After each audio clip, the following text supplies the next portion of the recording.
Bom, pessoal, hoje a gente vai falar sobre um livro, uma obra clássica da literatura universal, chamada Crime e Castigo, de Dostoiévski.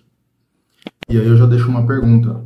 Você acha que qualquer crime é justificável para alcançarmos o paraíso?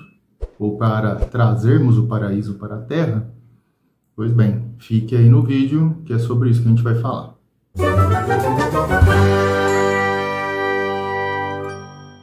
Bom, esse é um verdadeiro clássico da literatura universal, escrito por Dostoiévski e publicado em 1866.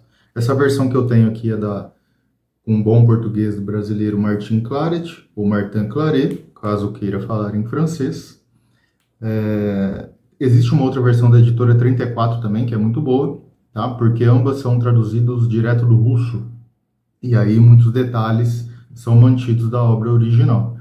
Tá? Então foi escrito e publicado por Dostoiévski em 66, é uma obra pós-Sibéria, ou seja, Dostoiévski em 1848 ele foi preso, né? Ele fazia parte do círculo de Petrashevsk.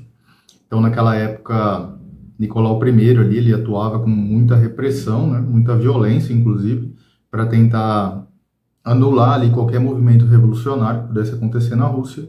E como Dostoiévski fazia parte desse grupo, e era um grupo considerado revolucionário, ali, socialista, todos eles foram presos e sentenciados à morte. E ali na beira da execução, já levado para o paredão, a pena foi comutada, né? Eles foram levados a serviços forçados na Sibéria. Alguns desses companheiros de Dostoiévski viriam a ser mortos mais para frente, né? Alguns deles foram mortos mais adiante aí na história, mas isso marcou muito a vida de Dostoiévski, ele mesmo fala isso em alguns relatos. E então ele foi levado a esse serviço forçado na Sibéria, e lá ele sofre muito, né? Ele relata bastante isso em algumas das suas obras, mas uma coisa importante desse período é que ele tinha só um livro para ler, que era a Bíblia Ortodoxa, e ele passou ali todos os seus anos de trabalho forçado na Sibéria lendo, e muito provavelmente foi nessa época, muito provavelmente não, é certo que nessa época ele se converteu ali ao cristianismo ortodoxo, e isso foi o fio condutor, né? Tanto essa experiência quanto essa vivência, essa conversão para o cristianismo, foi o fio condutor das suas obras dali em diante. Então, após essa época, ele lança ali algumas obras, né? Ele publica algumas obras das mais importantes, como Um Jogador, O Idiota, Crime e Castigo, Os Demônios, que é uma obra fantástica também, e, além disso, Os Irmãos Karamazov, que é a sua última publicação, sua última obra literária e considerado por muitos a mais importante. Mas hoje a gente vai falar de Crime e Castigo. E no Crime e Castigo, Dostoiévski conta a história de um jovem brilhante, chamado Rodion Romanovich Raskolnikov. Ou se quiserem falar, Rodion Romanovich Raskolnikov. Ó, meu russo é perfeito. Então, esse jovem, ele é um jovem brilhante, né? Ele mora em São Petersburgo. Ele mesmo se intitula um ex-estudante, porque ele está numa situação de penúria total, paupérrimo, não tem mais dinheiro para nada. Ele já vendeu até os seus livros da faculdade para poder sobreviver. E nessa situação, quem o sustenta em Petersburgo é sua mãe e sua irmã, né? E elas mandam dinheiro para ele, e ele começa a ficar num beco sem saída. Ele reprova esse tipo de atitude da mãe e da irmã, mas ele também não tem como fazer por onde. Ele não consegue mais dar aulas particulares, porque ele dava aulas particulares, mas como ele saiu da faculdade, está numa situação paupérrima, inclusive suas roupas estão todas rotas, todas acabadas, e ele não consegue mais socializar, inclusive por isso. Então ele mora em Petersburgo, numa cabine, né, num apartamento muito apertado, parecendo até uma cabine de navio, como várias vezes aparece aqui no texto. E isso mostra muito da vida e do pensamento de Raskolnikov. E a gente vai ver ao longo da obra que essa situação ali de aperto, ele fica espremido, é uma situação que vai acontecer inclusive na sua vida psicológica, né? Mas a parte a isso, ele é considerado um jovem brilhante, um jovem intelectual, como a gente vê em muitas dessas obras desse período, né? A gente acabou de ver em Turgenev no Diário de um Homem Supérfluo. A gente vê isso também no Ivan Illich, né, em alguns aspectos. Então, jovens ali, pessoas que têm um certo brilhantismo, mas que não conseguem se desvencilhar ali do mundo, né, que os rodeia, e por isso acaba passando por bastante sofrimento.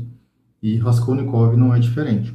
Além disso, uma das coisas que mais atormenta o jovem Rodion Romanovich Raskolnikov é que a sua irmã, ela vai se casar com uma pessoa que ele considera um crápula, né? É um legítimo progressista, uma pessoa que tem ali empreendimentos, e isso é uma crítica ali, né? Até um contraste que o Dostoiévski começa a fazer com os jovens brilhantes do período e aqueles que são considerados os progressistas ali, que estão ganhando dinheiro, né, às custas do povo, de alguma forma. Então ele começa a colocar esse contraste, e o Raskolnikov, ele odeia esse comportamento desse pretendente da sua irmã, e odeia também que ela vá se casar com ele, porque na cabeça de Raskolnikov ela está fazendo isso apenas para ajudar o jovem lá em Petersburgo, para que ele termine seus estudos, para que ele se mantenha lá e salve ali, seja uma salvaguarda para a família, ou seja, está se sacrificando por ele. Então isso bate fundo ali na mente dele, né, naquele conceito psicológico dele, e ele odeia esse caso, né, ele odeia essa questão. Então por isso ele fica ali remoendo seus pensamentos. E ao longo da obra a gente vê que ele chega até a discutir, ali, ter discussões acaloradas, mas com seu brilhantismo ele consegue sair muito bem. Então esse é o panorama geral do Raskolnikov, né? Muito pobre, vivendo sozinho em Petersburgo, cheio de ideias, é um jovem brilhante, mas que não consegue ali se relacionar, não consegue sair daquele lamaçal em que ele está, e além disso começa a detestar ali a ajuda da mãe e da irmã, que providenciam ali o seu sustento em Petersburgo. Então, para viver, o que Raskolnikov faz? Ele começa a penhorar alguns poucos bens que ele tem junto a uma usurária, uma velha agiota, podemos dizer assim, que penhora bens em favor de dinheiro. Só que ela é muito opressiva nesse trabalho, né? Então, ela dá muito pouco dinheiro em troca dos bens que ela penhora. E isso começa a gerar um certo desconforto no Raskolnikov. E é interessante ver também que nesse período ele já tem alguns questionamentos em relação ao que ele chama de pessoas ordinárias e pessoas extraordinárias. Então a gente descobre ao longo da obra que ele publica um artigo falando sobre isso. Ele quer dizer que as pessoas extraordinárias são aquelas que realmente mudam o mundo, aquelas que realmente fazem, que possuem ações, que têm ações, que realmente nos levam à melhoria do mundo. Enquanto as pessoas ordinárias apenas sobrevivem e acabam empacando ali a evolução, né, da sociedade, a evolução dos países e assim por diante. Então, o que Raskolnikov bola? Ora, ele se acha um extraordinário, já que ele é brilhante, ele é capaz de pensar em relação a isso. Enquanto aquela velha usurária, se ela deixar de existir, não vai fazer diferença nenhuma para o mundo. E aí aparece um ponto bastante interessante. Ele usa como exemplo Napoleão Bonaparte. Napoleão, ele influenciou muito ali a vida russa naquela época por conta das conquistas, e muitos russos, inclusive, tinham verdadeira paixão por Napoleão, mesmo ele trazendo guerra ao seu país. A gente vê muito isso em Guerra e Paz, do Tolstói.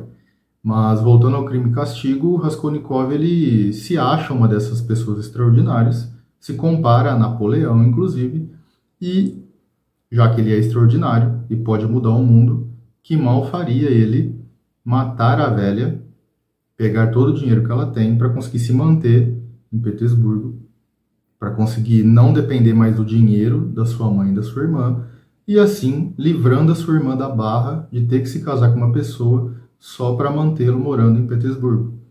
Dessa forma ele salvaria a mãe e a irmã, pegaria o dinheiro da velha e livraria o mundo do que ele chama um piolho. Ele compara a velha a um piolho. Mas aí ele bola esse plano. Essa velha usurária, Aliona Ivanovna, ela tinha uma irmã, que é a Elizaveta Ivanovna, e aí o que acontece? Ele bola um plano para entrar no apartamento dela, matá-la sem que a irmã esteja junto.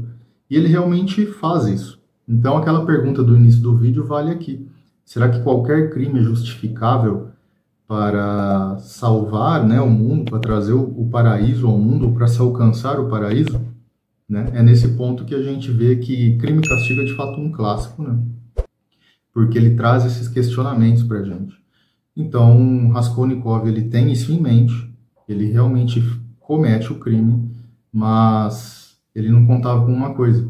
A irmã da velha chega no apartamento e ele ali, imbuído daquele sentimento de sou um assassino, não posso deixar que ninguém descubra, ele acaba matando também a Lizaveta, que não tinha nada a ver com aquilo. E aí começa todo o sofrimento e o castigo pelo qual Raskolnikov passa, né? A via dolorosa que ele tem que passar. Então Dostoiévski mostra pra gente que ele leva o comportamento humano até as últimas consequências para depois tentar mostrar como que a redenção pode ser alcançada. Bom, crime cometido, agora é conviver com isso. Só que ele não consegue nem ao menos roubar o que ele queria roubar. Ele pega poucas peças, poucas coisas, ele não consegue nem usar aquilo que ele roubou. Ele até esconde, né, essas poucas peças ali que ele pegou, o pouco dinheiro que ele conseguiu pegar. E começa a se mostrar uma pessoa muito dividida, né? E aí entra o significado do seu nome, Raskolnikov. Raskolnik quer dizer alguém que é cindido, né? Significa cisão. Então ele começa a se mostrar realmente cindido. Ele não consegue conviver com aquele sentimento de culpa. Ele começa inclusive a ter febres, delírios. E aí o martírio dele acontece durante toda a obra. Tudo isso que eu falei agora acontece ali por volta das primeiras 100, 150 páginas. As demais páginas vão mostrar toda essa agonia, todo esse sofrimento, né? Então esse romance psicológico que o Dostoiévski escreve para nos mostrar como que o Raskolnikov estava completamente errado em suas convicções, ou seja, ele não era uma pessoa extraordinária, conforme ele pensava, de acordo com o próprio artigo, com a própria leitura que ele faz do mundo. Ele era simplesmente uma pessoa ordinária que não conseguiu conviver com aquele mal necessário que ele mesmo entendia que deveria acontecer. Então ele não consegue conviver com aquilo e começa a delirar, a ter febres, ele vaga por Petersburgo sem saber aonde vai, sem saber de onde saiu e para onde vai. E aí começam a aparecer alguns personagens fantásticos que só Dostoiévski consegue colocar na obra. Por exemplo, o Marmeladov, Razumikin, o próprio Luzhin, que é o futuro marido da sua irmã, né? Além desses, a gente tem o Porfiri, que é um investigador de polícia ali que vai ser fundamental dentro da obra. Então, Raskolnikov ele começa a se deparar com essas pessoas, ele começa a vagar, ele começa ali a ter muitos problemas, né? E através disso, essa cisão ela fica evidente. E como que Dostoiévski evidencia ainda mais essa cisão?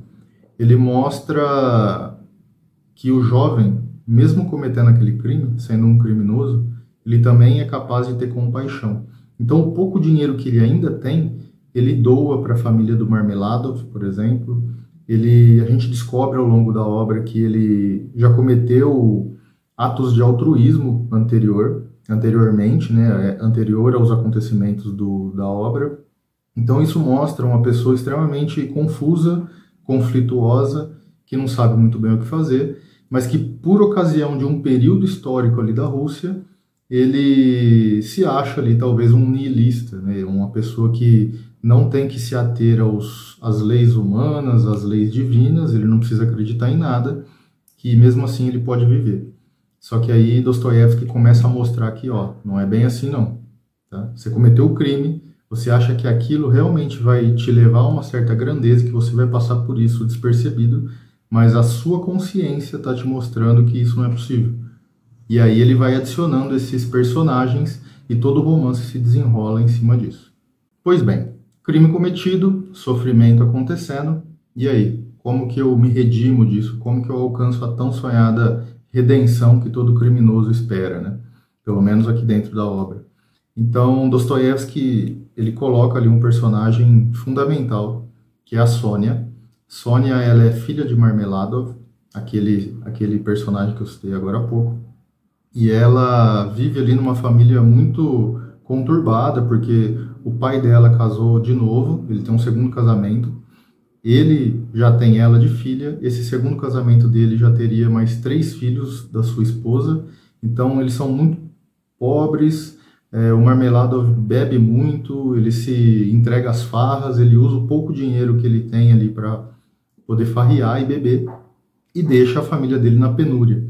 E a Sônia não vê outra escapatória a não ser se prostituir para poder trazer dinheiro para dentro dessa família, para sustentar os irmãos, né, agora desse segundo casamento, que nem de sangue são, mas ela se sacrifica, né, com esse ato de prostituição para poder trazer para dentro de casa o dinheiro. E aí a gente vê algumas questões ali do cristianismo, né, como o Dostoiévski ele vai mexendo ali com a nossa labuta diária, né, o nosso sofrimento diário ali como meros mortais, para mostrar que como pode uma prostituta entrar no caminho de Raskolnikov e ser ali um fio condutor para a redenção.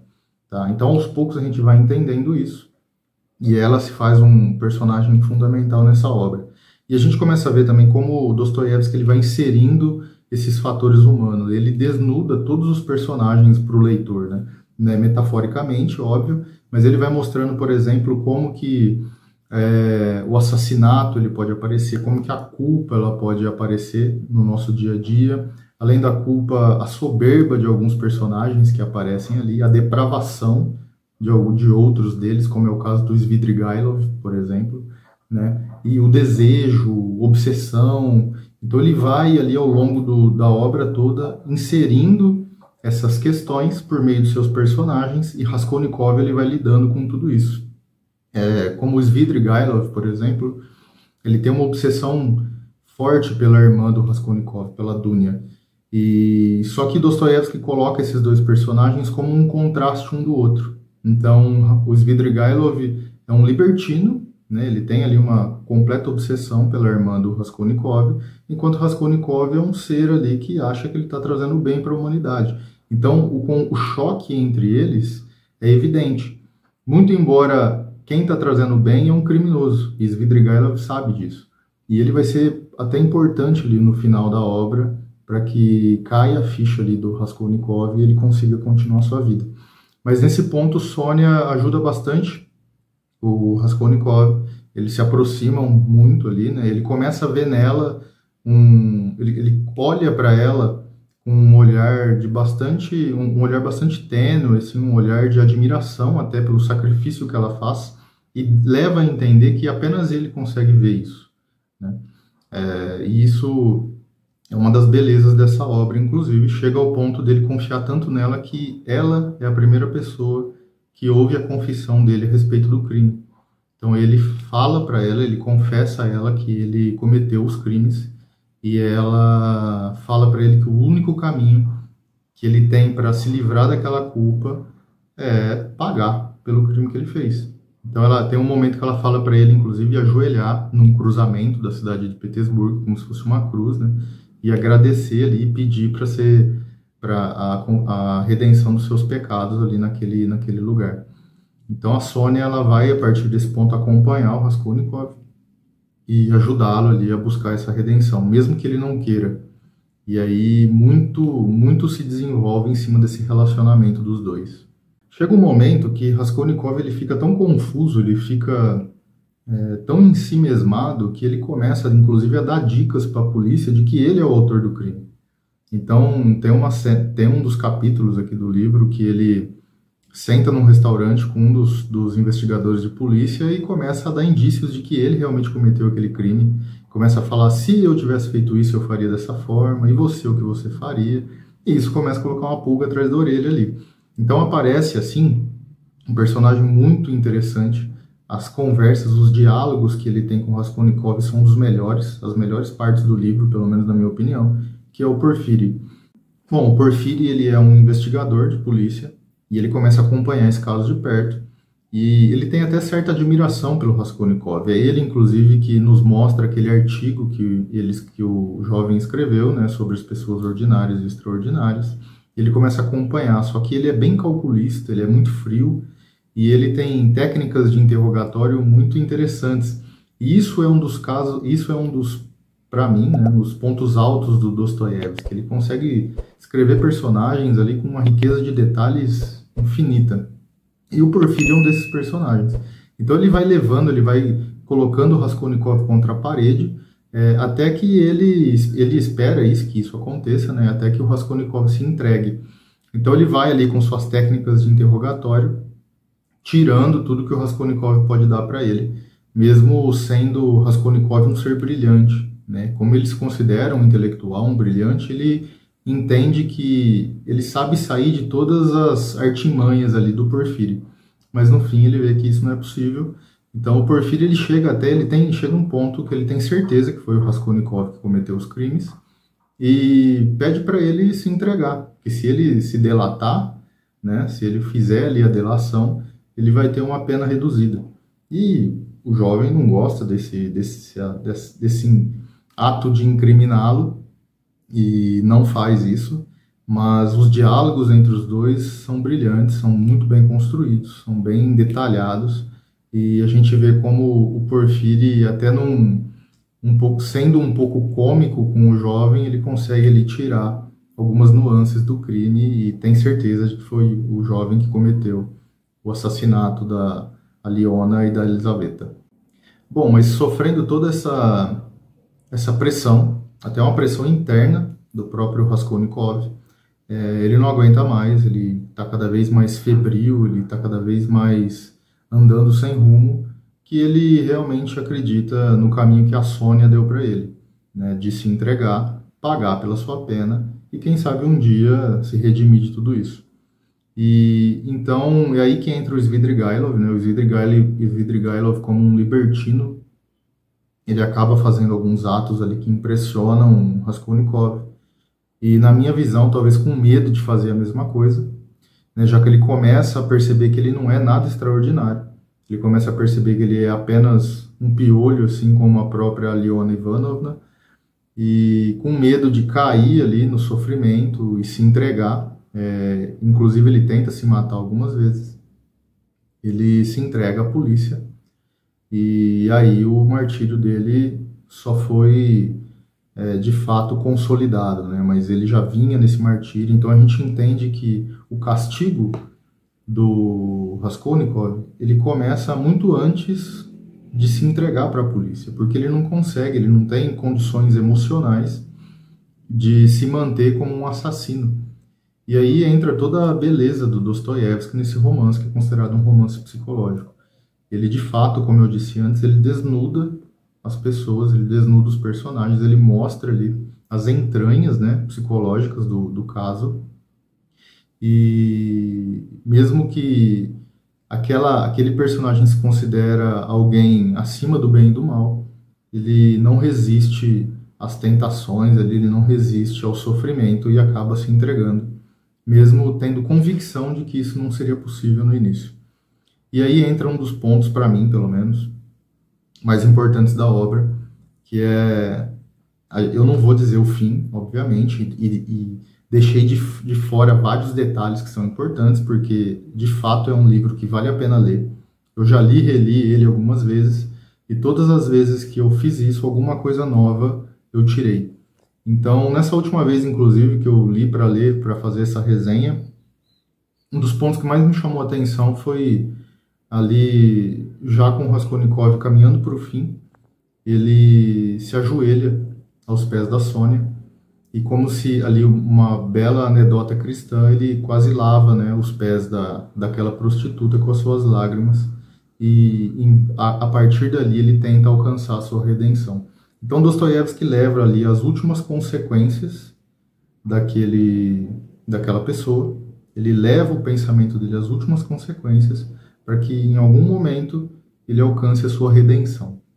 E essa figura ficou marcada para mim essa última vez, né, dele se ajoelhando aos pés da Sônia, se ajoelhando aos pés do que a sociedade considera uma prostituta, ou seja, um piolho também, no próprio pensamento do Raskolnikov, e ele se ajoelha e aos prantos praticamente lava os pés da moça. Tá? Essa obra, inclusive, ela influenciou muitos filmes, ela influenciou muitos outros livros que vieram após, e por isso vale muito a pena a gente ler e reler esse grande clássico. Porque, como Ítalo Calvino diz, um clássico é aquele livro que nunca deixa de falar algo pra gente, mesmo depois de lê-lo. E Crime e Castigo se enquadra nisso. Pois bem, caros colegas, caríssimos irmãos e irmãs, se gostaram de Crime e Castigo, vale a pena ler. Eu vou deixar aqui na descrição do vídeo alguns links para vocês adquirirem, se for o caso. Lembrando que adquirindo através desses links vocês ajudam o canal a se manter vivo. Além disso, eu vou colocar também alguns outros textos ali, alguns outros livros que podem ser tidos como livros de apoio, né? Textos de apoio a essa obra aqui. E se você gostou, já deixa seu like, se inscreva, compartilhe com seus amigos, deixa aí no comentário o que achou dessa análise e assim a gente melhora continuamente. Beleza? Meu nome é Eduardo Cassago, um mero sofredor flutuando do nada a lugar nenhum nesse pálido ponto azul. Nos vemos no próximo vídeo e fui!